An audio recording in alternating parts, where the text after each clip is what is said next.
Alexey, I tell you what, yesterday, 4,120 meters, the Queen stage here at the Tour of Qinghai Lake. How does it compare to the races in Europe that you're used to? I think every race is hard, no matter where you enter. The altitude here makes it something special. I mean, you'll be riding at what you would normally do a 5-hour ride at, completely on your limit, and being dropped by the Colombians and by some of the other guys who live at altitude. But I'd say the feeling is the same, but you just finished the race and you're a little bit surprised with how hard you worked. Obviously, you worked very hard, so close to a top 10 finish yesterday. What was going through your mind in those final kilometers, that last ascent of that HC climb? Yeah, no, I definitely kind of screwed that up in the end, and I think you just get a little excited again. That altitude makes such a difference. I was conservative all day, and that was kind of my goal. I didn't do any altitude training really, so this has been a kind of a day-by-day basis for me. And but yeah, with 1 kilometer to go, I thought I would try my luck, and it bit me in the ass with 300 meters to go. Do you find yourself, like in a race like this, taking a little bit less pressure than, say, the past couple of years with riding the World Tour and then, you know, coming off a great podium with the USA Road Nats, that you can kind of relax and be yourself more? Or do you feel like, hey, this is my opportunity to prove myself again?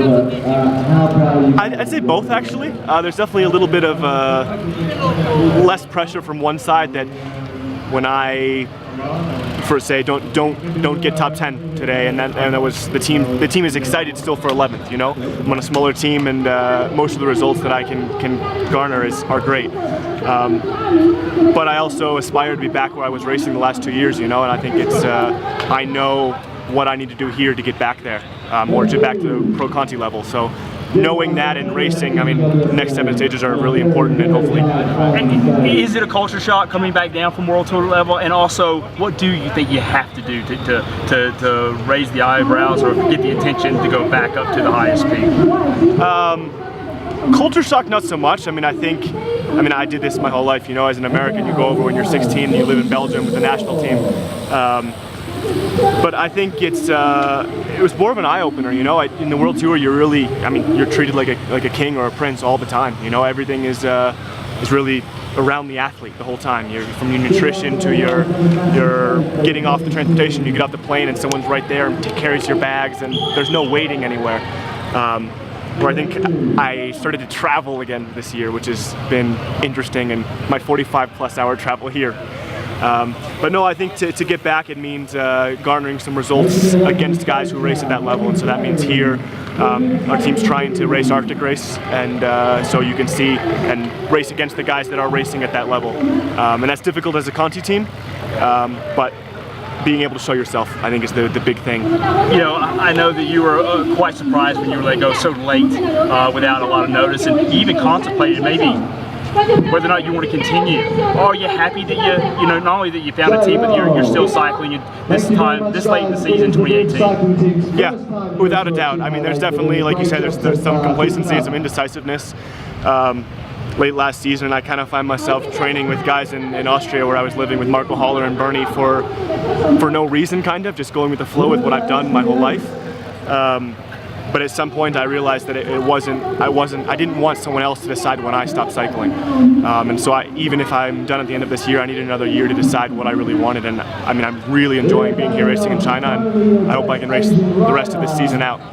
Is there anything, looking back at your 2-year Neo-Pro stint with Lotto Jumbo, that you would like to maybe have done over, or like to maybe taken a chance, or done something to maybe have secured a longer future there? I mean, yes and no. You can always look back, but honestly, I have very little regrets. I mean, the team treated me very well while I was there, and it was the experience of a lifetime for sure. I mean, I'm sad not to have done a Grand Tour, but other than that, I got to race some of the coolest races in the world, I think. Is that something still then obviously quite on the bucket list? It's definitely on the bucket list. And if so, is there one particular? Obviously, we're in July, and it's still Tour de France time, but is there one that really stands out? I mean, the Tour is the big kahuna, but I think when I was living in Girona, it was always really cool. The Vuelta was, I think, the race that I aspired to try. first. So hopefully get back in the next couple of years and hopefully aim for that. And obviously you mentioned the Arctic race. I'm actually going there in a couple of weeks after the Tour of Rwanda. I've been there the last 2 years. Amazing race, and this year really special because it's going to be up at the very tippy top and right there on the Russian border. But what other races are you looking at, and maybe anything domestically? And route, I guess, back to another Road Nats challenge.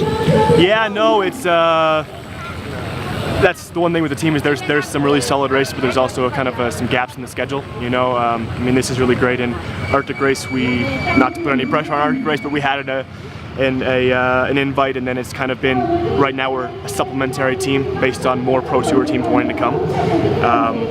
So trying to show myself here that maybe helps that. But otherwise, it's kind of maybe a couple other 2.1s in Europe, and then I think some racing in Japan Cup, hopefully. Yeah, the goal is to do something here, maybe Arctic race, and have a contract and be able to focus on just the next season after that. You know, your former Lotto Jumbo teammate's doing quite well at Tour de France, and he's actually won a stage here. I was here 2015 for Adria Mobile Primos. The coolest guy ever also. Have you been keeping up with him and watching? Yeah, I mean, he's a harder guy to get a hold of than when I first met him, but he's one of the guys that really reminded me and continues to remind me that cycling is just cycling. You know, I mean, if you room with that guy, if you train with that guy, he does all the work on and off the bike, but he also knows how to just enjoy being places. I mean, we were at Tour of Romandy last year. I don't know how many guys were watching, but he was like 20 seconds down on top of the climb on the time trial. We're all watching in the bus, and he finished, and he nearly hit this light pole coming around one of the final corners, and we're all like, oh my gosh, and Primos comes in, and I'm like, man, did you see that? He's like, oh no, I was just riding my bike. And you know, he cracks a beer and is like, he's relaxed and he enjoys it, and yeah, I mean, it's so cool to see him, and I hope he can finish it off with a podium, maybe even second. Fantastic, thank you so much. Yeah, thanks.